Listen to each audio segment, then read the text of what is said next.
This is the web transmission service of the Royal Canadian Military Institute.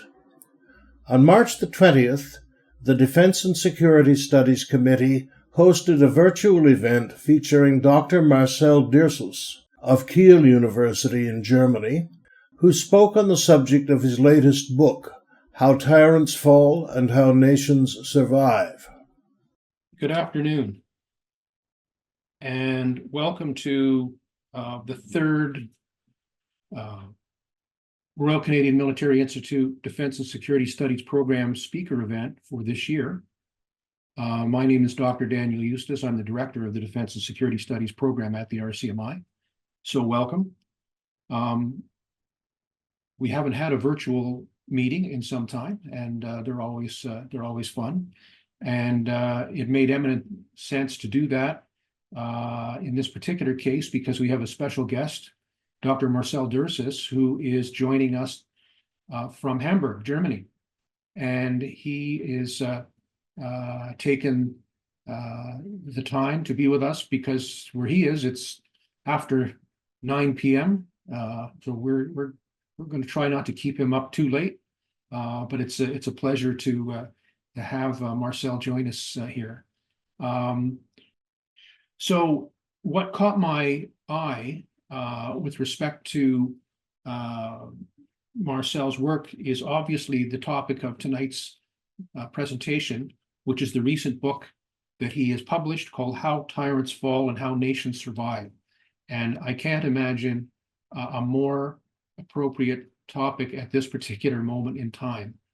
And to provide evidence of that level of interest, he and I were chatting before we got started and told me, and I had noticed online, that the book has now been published into 14 different languages. So there is a tremendous amount of interest, obviously, in this topic. And he's gone from a quiet academic, marking papers and doing all the usual good stuff, to now being on the international speaking tour. He's off to New Zealand and Australia soon. So there's obviously a lot of interest there, and that's a fantastic success. So I will underscore that by letting you know that the book is available for you to purchase online. You can get it through Amazon and some of the other usual channels that you would find these publications. So I encourage you to I'm sure your appetite will be whetted after hearing Dr. Dirsus' presentation tonight. Marcel is a scholar. He's an author, obviously. He's a professor. He's been an international consultant to many significant NGOs. He has been a media commentator and publisher in various journals. So a stunning and sterling record to date. I won't read his entire bio to you. It is available online, but it is also available on our RCMI website. I will notice that he has a doctorate in political science from the University of Kiel and a master's of science in Russian and East European studies from the University of Oxford. But I should say he has done extensive studies in a multitude of other academic institutions. So he's well fitted out for the role that he's working in right now. So we're looking forward to this, Marcel, and I know that people are going to be very interested in your ideas. Certainly, you're well aware, I think, of the scenario that Canada finds itself in at this particular moment in time. And we have the very complex and unusual juxtaposition of going into a national election, federal election, which we are looking potentially at a date as early as April 28th. It has been an election that we've been waiting for some time, but the changes of fortune with respect to the political parties has been amazing as a result of the advent of Mr. Donald Trump and the tariffs that he has been applying, and the idea that Canada should become the 51st state of the United States. So this has changed the complexion of our whole political outlook, because it now seems to be coming down to a question of which of the leaders of the major parties will be best suited to deal with these issues. And so other issues such as carbon taxes and housing and infrastructure and pipelines and all the things that were dominating the conversation up until a couple of weeks ago have now all gone by the way. And all of these national sovereignty issues and serious economic threats are now at the forefront. So with that, I welcome you virtually to the RCMI. I hope to welcome you in person at some point in time. But for now, we'll make do with you online. And thank you very much for taking the time this evening to talk to us. Thank you very much for having me. Thank you very much for the kind introduction. I'm a big fan of Canada, so it's my pleasure to be here. I'm going to try to keep it relatively short, so we have time to discuss and also get into some questions perhaps. I really only want to make 3 points.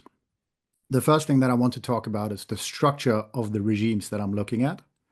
The second thing that I want to get into is what happens to leaders in these systems when they lose power. And lastly, I would like to talk a little bit about trade-offs that they face. So first up, I want to talk about something called the selectorate.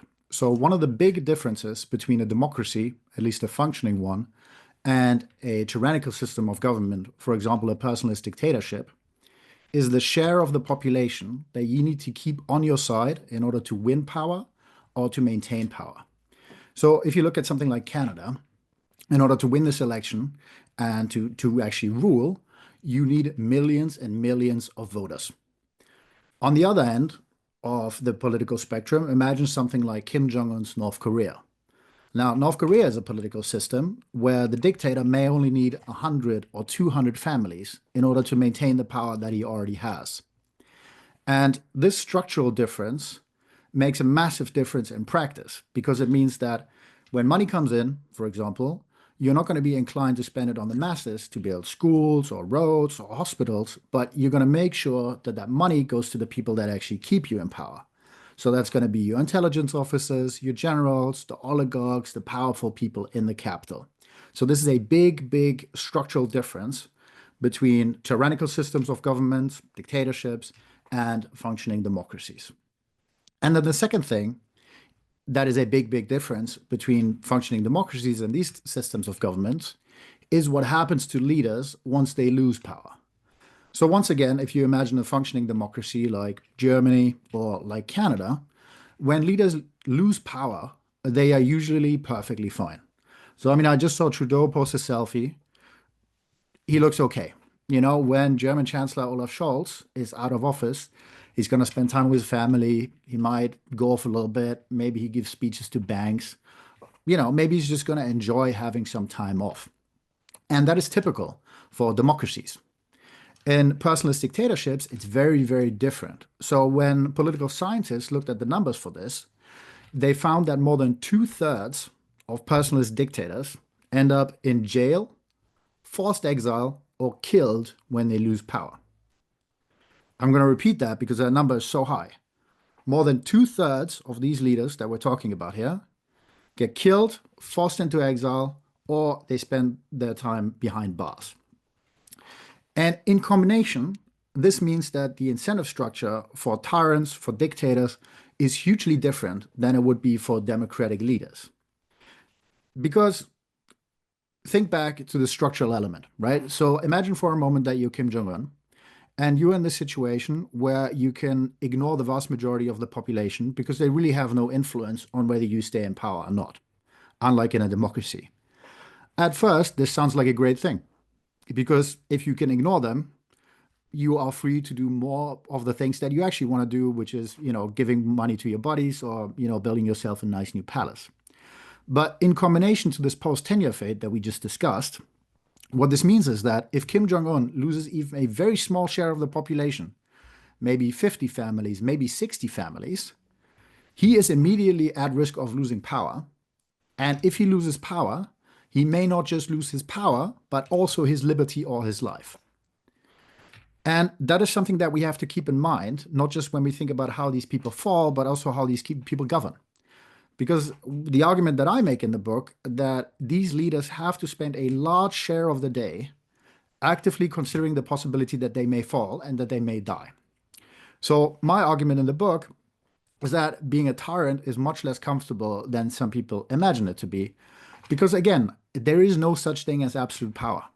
You know, a lot of people in democracies, they think, you know, you've got this dictator and he just snaps his finger and then whatever he wants to get done gets done. And to an extent, that is true, but it only works if the people around him play along. Obviously, you can facilitate that as a dictator by either doling out patronage, giving people money, or by trying to use repression to keep people in line. But you absolutely do need these people in order to maintain power. Everybody needs somebody.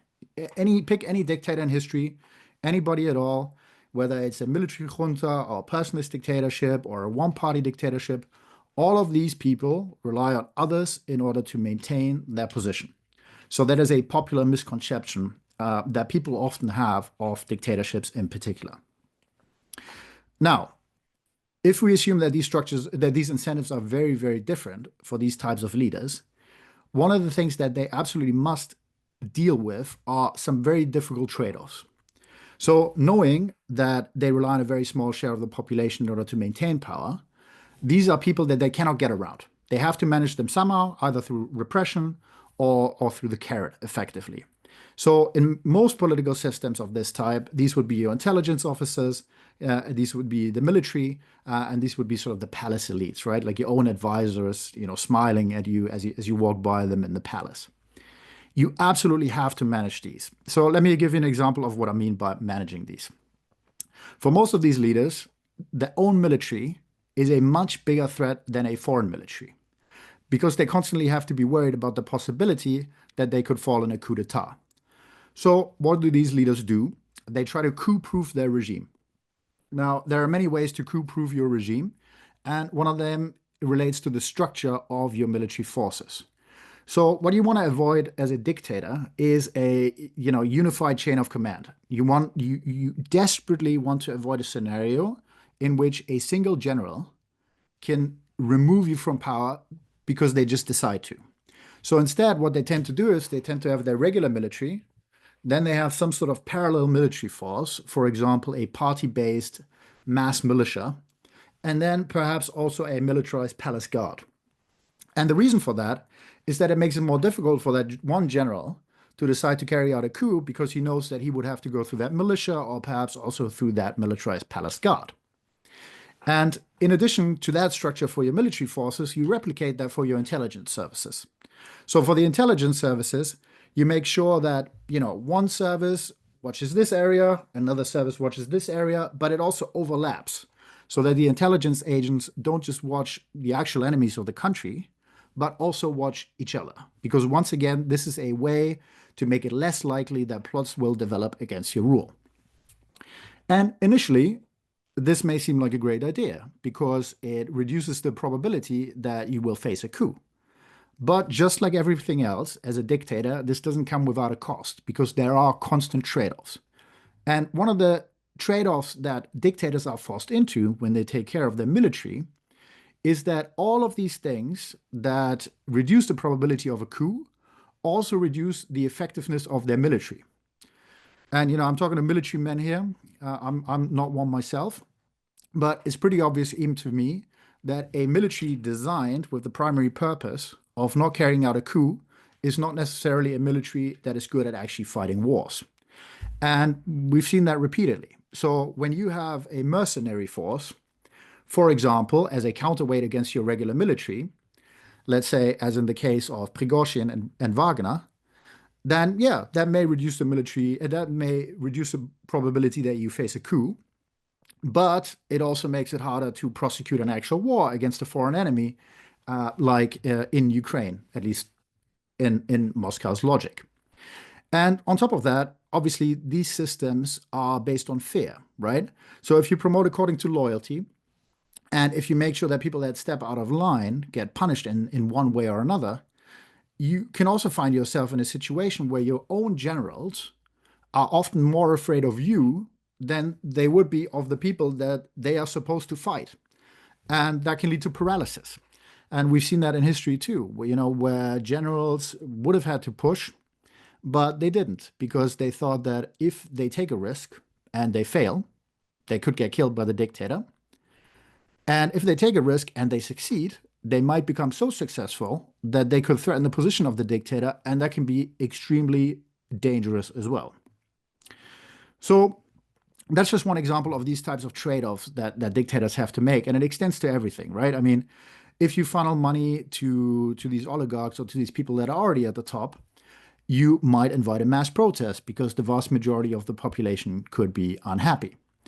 Or if if you weaken your military to such an extent that it is only really based to prevent a coup, right? What happens if you have not just a foreign invasion, but a rebellion at home?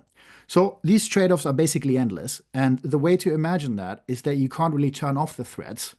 You can just move the threats around, right? So you can either have more of a threat of a coup or more of a threat of a protest or, a threat from inside the palace, but you can't actually get rid of it. And this brings me to perhaps my last point before we can get into questions. One other misconception that people have is that these people have lost their absolute minds. And, sometimes it can seem that way. I remember a few months ago when a children's hospital in Kiev was hit. People will talk to me and they would say, what on earth is going on with Putin? He has to have lost it. I mean, this guy is nuts. There's no possible explanation for what is going on here. And I don't think that's true. What seems cruel to us and what seems horrible to us is many times within these systems in which these leaders operate, a rational way to go about things. Now, that doesn't mean that it's good or that I endorse this type of behavior in any way, but a lot of these strategies to torture and to kill and to harass are a way to survive. So within the systems in which these people are, it is rational in a sense.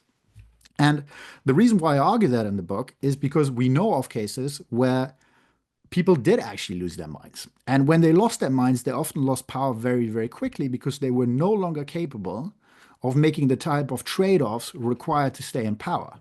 So in the book, I use an example from the Cold War, a dictator named Marcel Dirsus. And Marcel Dirsus actually lost his mind. He went completely nuts. There were anecdotes that he would walk around his palace screaming out the names of the people that he had killed.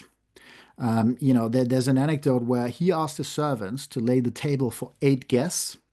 And when none of these guests arrived, he talked to them as if they were there. So he was actually delusional. And he knew that he had a problem because he once got treated when he was abroad, but he couldn't get treated at home because all of the doctors that could have helped him had either fled abroad because of the nature of his regime, or he had them killed. And what happened was, very quickly, the elites around him, right, that kept him in power, that kept him where he was and in that palace, decided that there was no point in extending any type of loyalty to the leader anymore because there was no reward for loyalty, because he could no longer even see who was loyal and who wasn't. And as a result of that, he got shot very quickly because he had lost that rationality that you need. Now, of course, that doesn't mean that these people are normal, right? A lot of these people are paranoid. They are capable of using great violence with regularity. So they have psychological characteristics that would make them struggle in an ordinary job.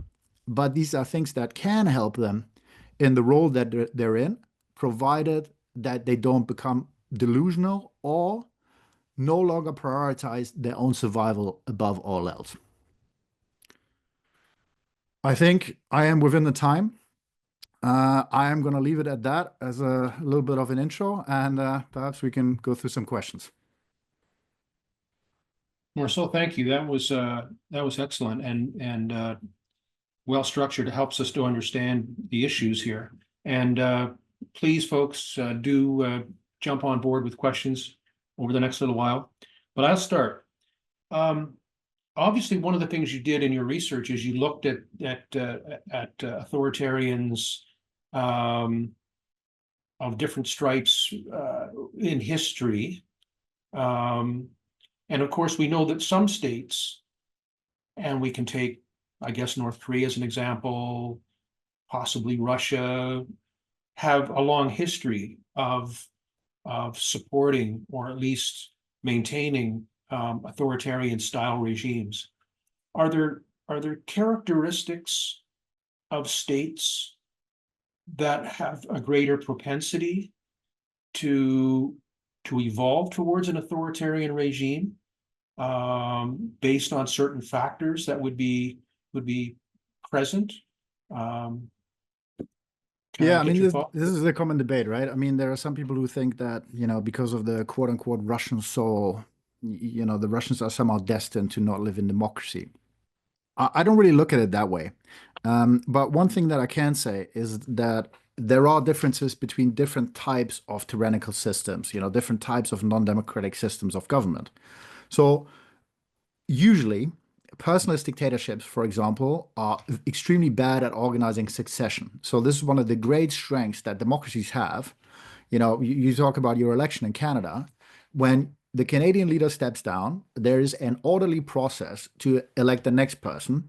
And if there is some kind of dispute, there are functioning institutions, and there's a court system. At the end of the day, there is something to enforce the rulings of these court systems. And that makes democracies very stable in comparison to non-democratic systems of government. And you mentioned Russia and you mentioned China. So one of the advantages that the Chinese political system has is that it doesn't, at least, we're going to exclude the last couple of years where power is sort of becoming more centralized into Xi Jinping's hands. But traditionally, the Chinese political system has an advantage in that it has some functioning institutions. So when one leader goes out, there is a way to pick the next person without escalating into, shooting into the streets or, civil war, because there is some type of functioning institution that can be used. And this means that, when it comes to the longevity of these types of regimes, that something like North Korea is a real outlier because they have managed to essentially, inherit power in a personalist, system. And that is an extremely difficult to do because every time these types of leaders lose power, the cards get dealt in you. So I don't really believe in the cultural aspects too much, but I think institutions make a massive difference. And on that note, there are differences between juntas, one-party states, and sort of your classic personalist dictatorships for sure. Okay. Eric Morris, you have your hand up. Please go ahead. I'm interested, Dr. Dirsus, to know where you would place Israel on the spectrum right now, because it's still a multi-party democracy, and yet it's increasingly looking like Benjamin Netanyahu is waging war to stay out of prison. Yeah, I'm not much of an expert on Israeli politics, so I'm going to struggle to answer that question. But it is clear to me that obviously there's a lot of concern in Israel, about the role of Benjamin Netanyahu. But really, I'm not qualified to comment on it. Sorry. Thanks, Eric. Craig Hannaford has a question here. I'll read it to you. Was Prigozhin's demise as a result of not appreciating what had to be done to defeat a dictator, i.e. to take on Putin and his supporters? Should he have gone all the way to Moscow? Not that he would have been a much different leader. How did you see that whole episode that occurred? Yeah. I think it was really, really interesting, and in a way, it fit the sort of the theory of the book very neatly, which I suppose is an odd way of looking at the world. But so I think what that shows is precisely how difficult these trade-offs could be, because one of the reasons why Wagner and Prigozhin were attractive to Putin is because they were a counterweight to the regular military. But then obviously Putin created a monster that then started marching the wrong way towards Moscow, and it could have become a serious issue. And now, of course, people say, oh, well, it would have never worked. It's hopeless from the very beginning. But one thing to realize about these regimes is that there is an extremely thin line between, seeming stability and just absolute chaos. And that is because these systems are built on a perception of strength and a perception of inevitability. So let me give you an example from Syria, perhaps. In Syria, what you saw is that, Assad's thugs, the regime soldiers, the regime intelligence agents, they largely supported Assad because they thought Assad was going to remain in power. And as long as Assad was going to remain in power, it's irrational to oppose him because it can mean, imprisonment, torture, or death. But as soon as it became apparent that Assad's rule was not inevitable, they in some cases literally took off their uniforms in Damascus and threw them by the side of the road.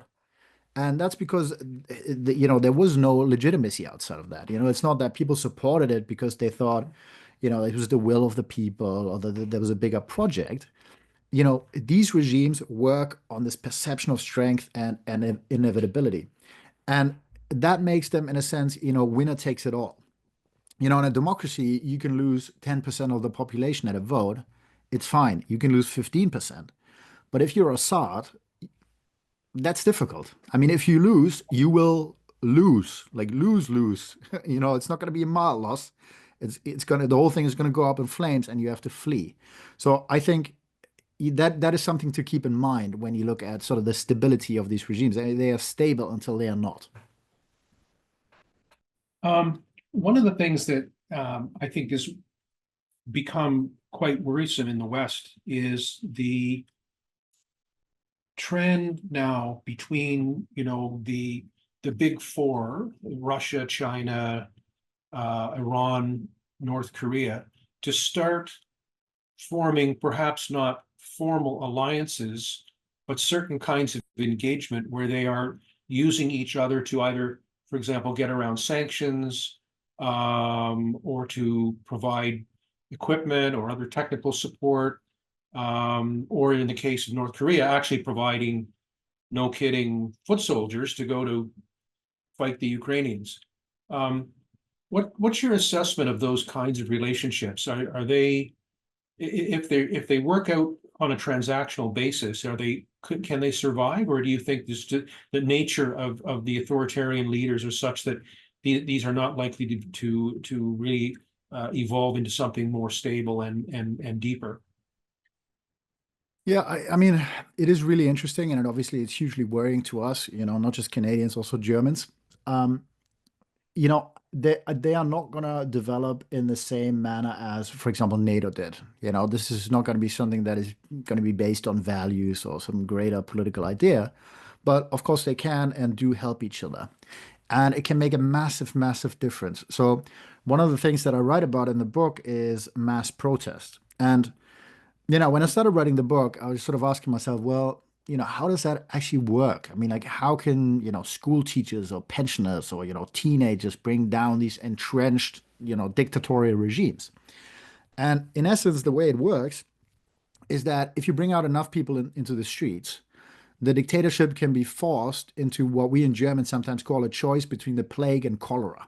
Okay? So there are no more good options because you cannot really allow people to march against you because it shows that you're weak and it can destroy that perception of inevitability. But if you do decide to use violence against them, you might get a backlash and you may get more people out into the streets. And as you have more people out into the streets, all of a sudden you may need to start shooting instead of just clubbing people down. And at this precise moment, when the soldiers' guns are facing these peaceful protesters, it may seem as if these regimes are in control, but very often they fracture under the weight of their own repression. Because it's one thing to give that order, but you need somebody to actually do the shooting. And what I found in the book is that these are moments where very often either the soldiers just refuse to fire, or parts of the regime elites cannot agree to mass murder of these peaceful citizens. And when that happens, it can be apocalyptic for the dictator, because if that order is refused, or maybe the soldiers even turn around, start shooting the other way, you're done, or at least you're gonna struggle a lot. And the reason why I bring this up is because this is a moment at which foreign support by another dictatorship can make a massive difference. So if you're Kazakhstan or you're Belarus and you've got your own people marching in the street protesting against you, and you are tempted to give an order to your soldiers or security forces to start using serious repression against these people, your security forces will take into account the probability that your regime may fall. And if they see 1,000 Russian paratroopers behind them, it is going to change the way that they think about their likelihood.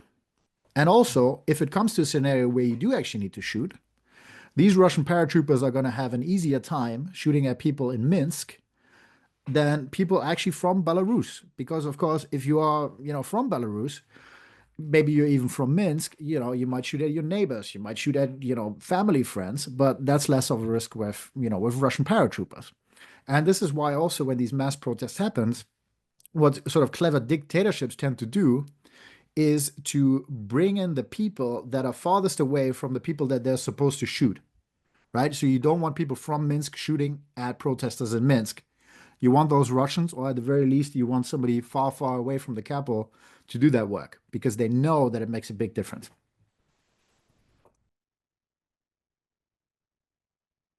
So I'd like to just keep exploring that theme a little bit. In terms of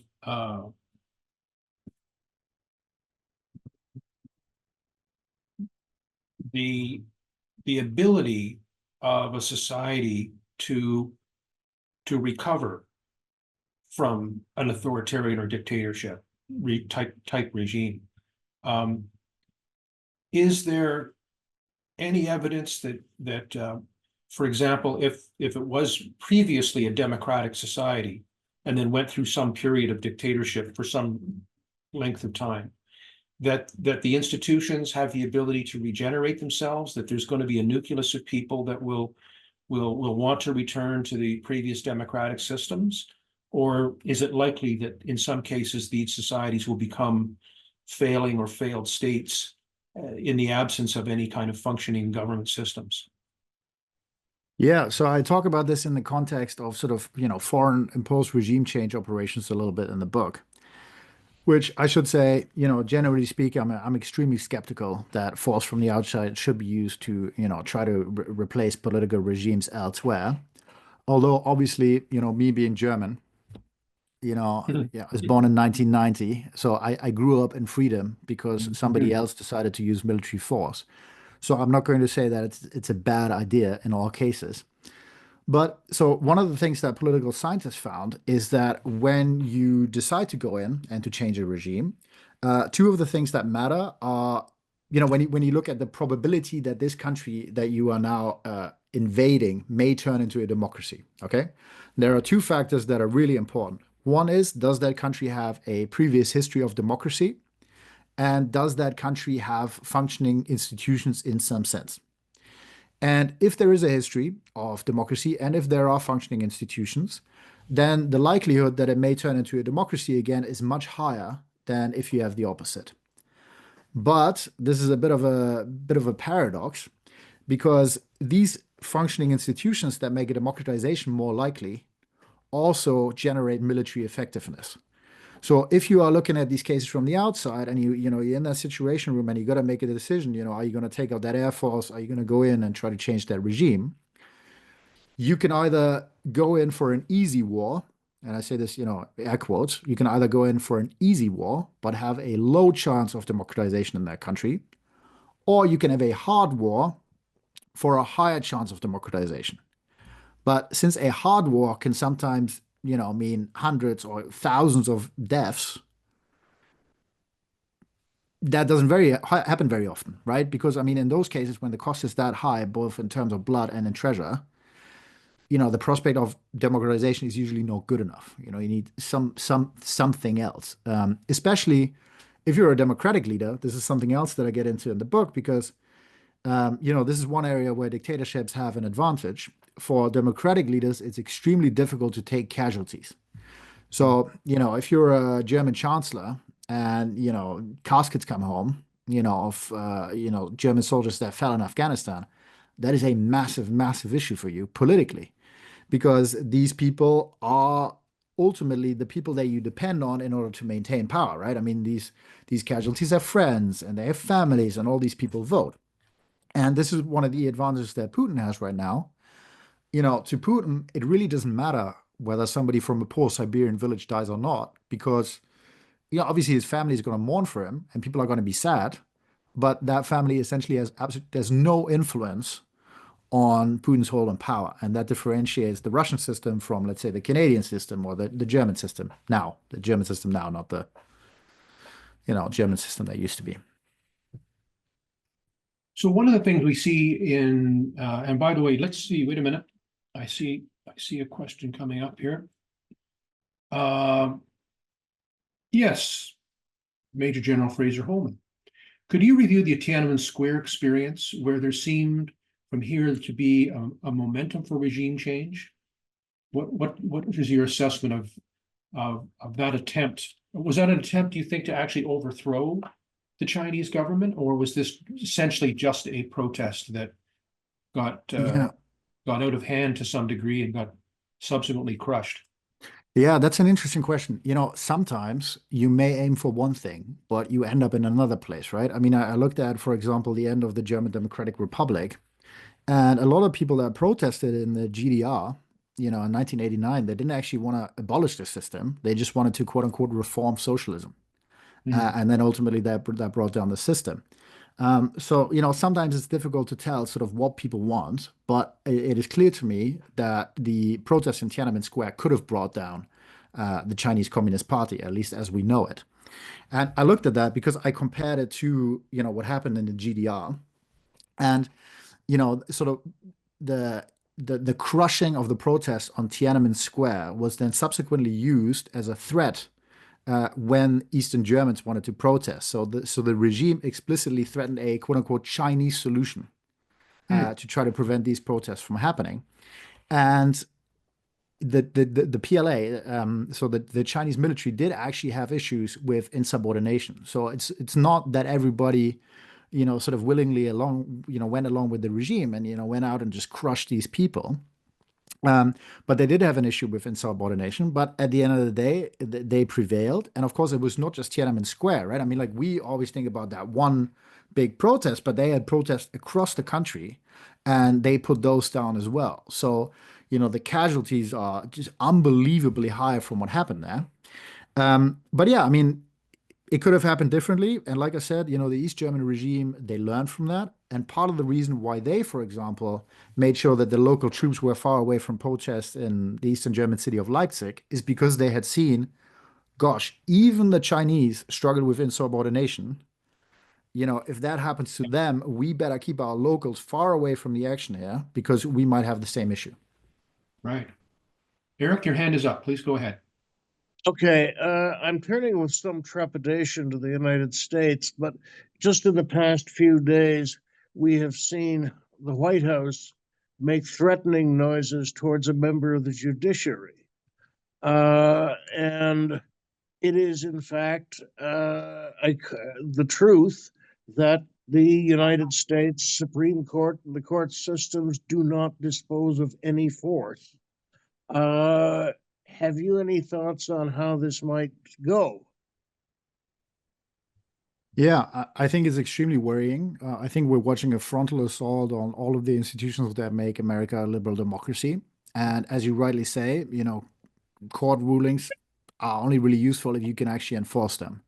So the way that I look at this is you have that assault on the institutions, and effectively what you also have is a shrinking of what political scientists sometimes call the selectorate. So this group of people that you need in order to maintain power gets smaller and smaller in the United States every day. So if you just look at this sort of unholy alliance between Trump and Elon Musk, yeah, if you have access to that much capital, and you can take out political opponents by spending 10, 20, 30, 40, 50 million on primaries, then it makes it it changes your incentives by quite a bit because you have to govern for fewer and fewer people. So I think that that's one issue.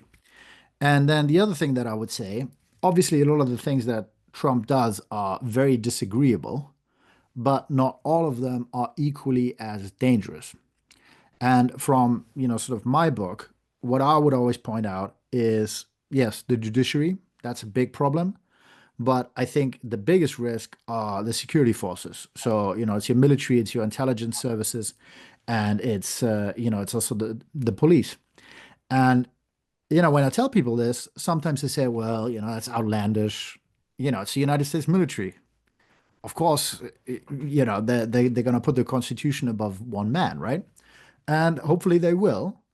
But, this is something that is extremely difficult for democracies to survive when it does happen. Democracies can survive a lot, But when soldiers start putting one man above the constitutions, they will die. And is it going to happen? I don't know, but it could. So everything that is related to the structure of the military, to the politicization of the military, I think that's a huge red flag. Yeah, and just to that point, we now notice that he is purging the top ranks of the Pentagon. Yeah, I mean, it doesn't instill a lot of confidence, right? And I mean, the same thing is, and it's very strange to think about America this way. But, if you're Trump, the logical next step would be to come up with some sort of militia. And, is that unrealistic?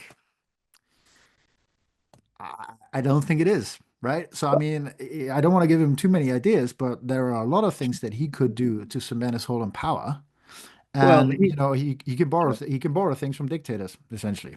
he's already pardoned the January 6th rioters, or whatever you care to call them, and not to touch on any nerves here, that gives him an SA. He now needs an SS. Okay, thanks, Eric. Question about North Korea. Right now, as you mentioned, Marcel, I mean, it is, I suppose, a kind of classic dictatorship based on a form of personality cult, I think, or family cult. Do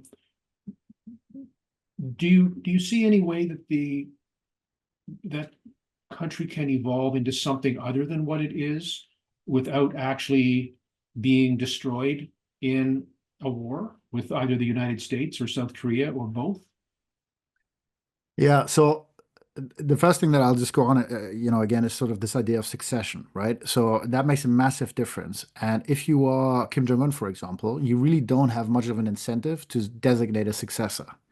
Because the moment that you designate a successor, you are effectively handing a dagger to somebody who now has a big interest, in stabbing you with it. Yeah. And this, I don't think people appreciate just how much of an impact that has on real life politics. So obviously, North Korea has nuclear weapons. And in a functioning democracy, there are ways to handle that. So if, let's say, Joe Biden is incapacitated for some reason because he's under anesthesia, right? Like the power over those nuclear weapons automatically goes to somebody else, the vice president. And, then, Kamala Harris would have been in charge. If you are Kim Jong-un and you're operating in a system like North Korea, you cannot do that because, that potential successor would be a much bigger threat than any foreign power might be. So the way that that works in, North Korea is essentially there's a form of autopilot where if Kim Jong-un cannot be reached, they just go. And that is a big, big issue because if you have, conflict breaking out between South Korea and North Korea, Kim Jong Un is hiding away somewhere in one of his many, little palaces, little bunkers or whatever, and the South Koreans want to hit, let's say, like an ammo dump, right? And that ammo dump happens to be wherever he is hiding away. You know, he has a massive incentive to not order that nuclear strike. Or what if he's, incommunicado, right? And you have that autopilot going on instead of, power going to a successor. So big, big, big, big issue that derives directly from the structure of these regimes.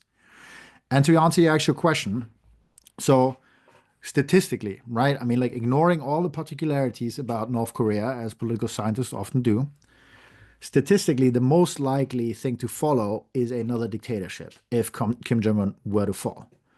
Now, that doesn't mean that different things couldn't happen, but that is the most likely thing. And once again, this goes back to the structure of the regime. So imagine you're an advisor to Kim Jong-un, or you're, the head of military intelligence or something in North Korea. What you really care about is not actually Kim Jong-un, but the survival of the regime as such, because it is that regime that gives you power and privilege and money. So, when, let's say Kim Jong-un, I mean, he's not exactly an embodiment of, healthy living, right? So let's say he just dies. You might think, well, this is the biggest possible opening. Now anything might happen, there's going to be a democracy.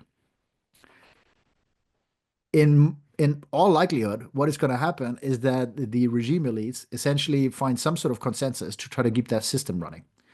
And you see that over and over again. You saw that, for example, with the way that succession worked in Assad, Syria, right? So Yeah, I mean, that is not a very hopeful answer in the case of North Korea, but yeah, I mean, most likely is another dictatorship. Although I will say, because I've been asked this question about Putin, right? Like, oh, should we still try to get rid of Putin, or would it be good for us if we got rid of Putin, even if we may get another dictatorship in instead? And the thing is, yes, of course, in an ideal scenario, what we would want is that Russia or North Korea democratizes, and then we have somebody that we can actually deal with and trade with, and we can all be happy. But really, from a German perspective now, and I think also from a Canadian perspective, the main issue with Russia is not that it is a dictatorship, but that it is waging a war of aggression against Ukraine and that it has previously waged wars of aggression against other people. So we could find an arrangement with another Russian dictator because our core interest is really that they just stop waging war, at least for a while. Yeah, I'm glad you mentioned that, because I think one of the things that has been sort of described around Putin's motivation for attacking Ukraine is similar to other dictators who, when faced with internal problems, decide to use external force to distract the population, their own population, from what the problems are that they're facing, and to encourage them to make sacrifices for the greater good of the country. And we've seen that kind of rhetoric certainly happening in Russia with respect to that the attack on Ukraine. Is that a fairly typical sort of technique that authoritarians might use, whether they actually attack another country, but perhaps begin to focus on it?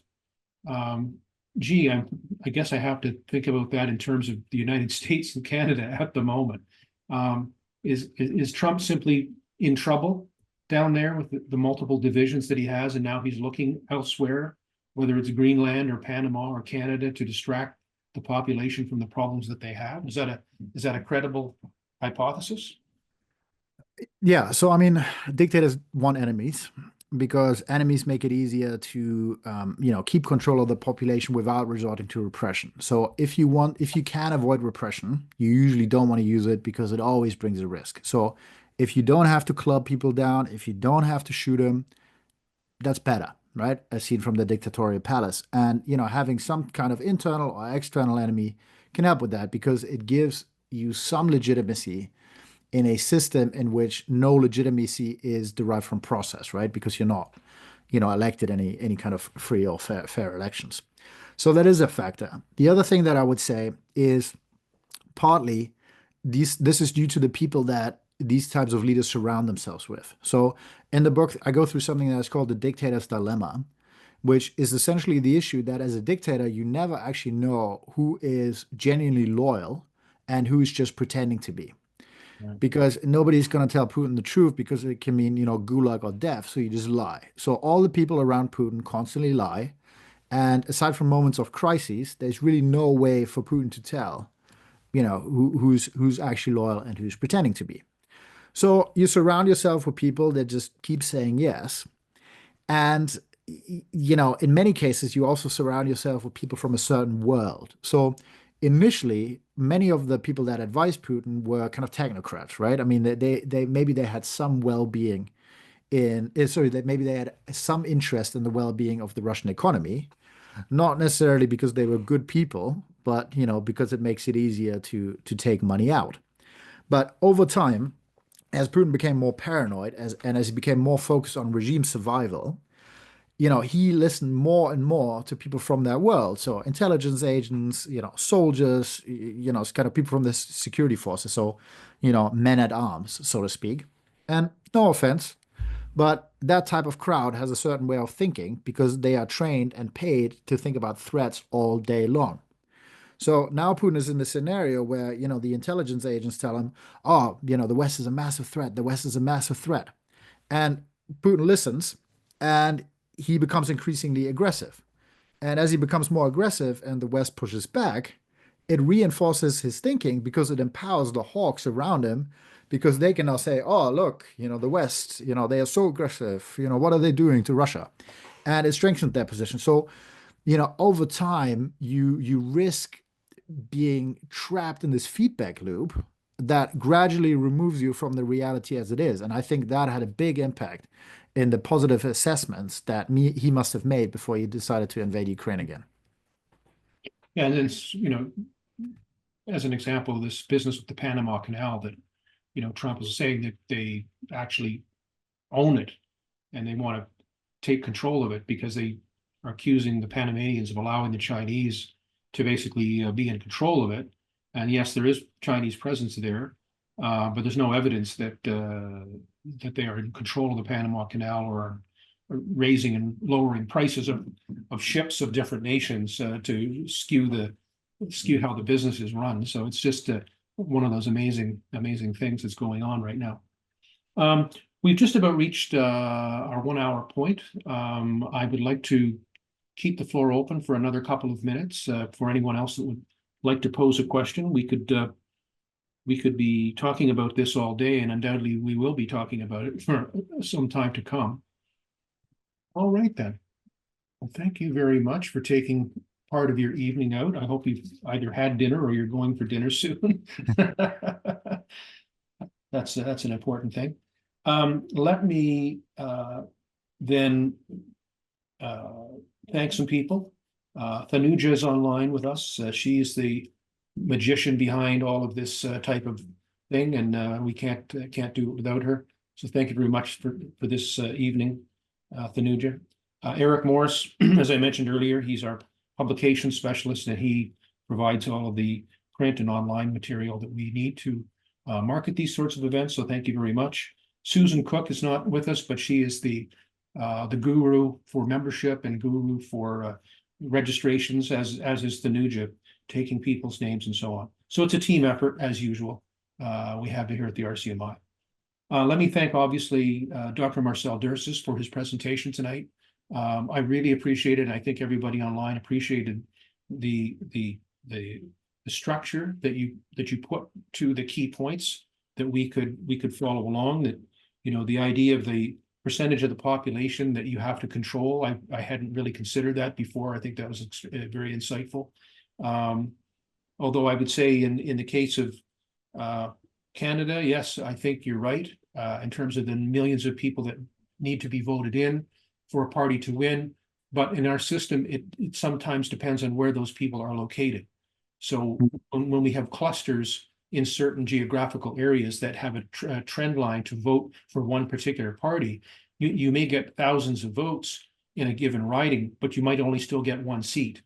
Whereas if your popularity is spread out across the country in many ridings, you may only win by a small number of votes, but you're still going to get that seat. So every system has these pros and cons. The issue around losing power, I think, is an extremely important one.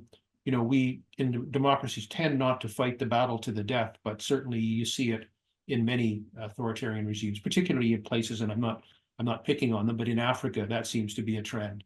That when you lose the election there, you're in big trouble, and your life is likely to be in danger.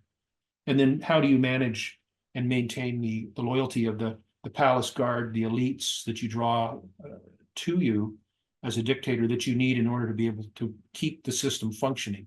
One person doesn't run the army, doesn't run the intelligence service, doesn't run the interior police, et cetera, et cetera. So you have to have people that are loyal to you, and how do you keep them on board? It's not an easy thing to do. I think there's a bit of an argument to be made right now with respect to the United States, where you've got, again, the classic example of Elon Musk, where you now have, people who have already made money. For example, in Russia, when Putin got in the second time and began to privatize state national corporations so that he could basically hand the ownership of them to his friends who were not previously billionaires, but suddenly became billionaires. What you've got is an interesting thing in the United States now, where Trump is attracting a collection of billionaires to be sitting at the center of power. And so he doesn't need to give them money per se, but he needs to give them access to power. And so this is, I think, also a dangerous trend here, that we're going to see these people cluster around and begin to wield their power. So thank you for that. I also want to thank, obviously, the people who have attended today. I know it's a bit of an odd time for us. We normally run these events at 7 p.m. Eastern Standard Time, so not everybody was available that I would have hoped. But I suspect, Marcel, that we'll be able to report to you that many more people will see this presentation online after the fact. So that's going to be a good thing. If I may then, again, remind people to take a look for that book, How Tyrants Fall and How Nations Survive. Obviously, Here it is. we should be, there it is. We should be carrying that around in our briefcase everywhere we go. And then to underline the importance of what Marcel has been talking about, I will take a brief moment, commercial moment here to talk about briefly our annual conference, which is coming up on April 30th. The title of the conference is Threats to Global Security Under Trump 2.0. We have 5 highly qualified speakers, Dr. Marcus Koga on Russia, Charles Burton on China, James Trottier on North Korea, Sam Razavi on Iran, and we have Dr. Sherry Goodman, who's going to talk about climate security as a threat multiplier. And you can see what's happening in the United States, with the elimination of the Environmental Protection Agency and other agencies that were designed to deal with climate change and climate security issues. So this and the withdrawal from the Paris Accords, et cetera, et cetera. So you can see what's happening there, and perhaps what impact that might have on other states that wanted to follow the example of the United States in terms of climate change, climate security, and now feel no incentive to do so. So we're going to talk about those things on April 30th. It's in person at the RCMI, and please register for it as soon as possible. So with that, thank you again, Marcel. Great to see you. Let me know if you're coming to Toronto for some reason, and we'd be happy to host you at the RCMI. Thank you very much for having me. It was fun, and I hope you all have a great day. This has been another in our series of webcasts produced by the Royal Canadian Military Institute in Toronto as a public educational service. You can find news of upcoming events and links to our webcast archives at www.rcmi.org. On behalf of the RCMI, this is Eric Morse saying goodbye for now, and thank you for joining us.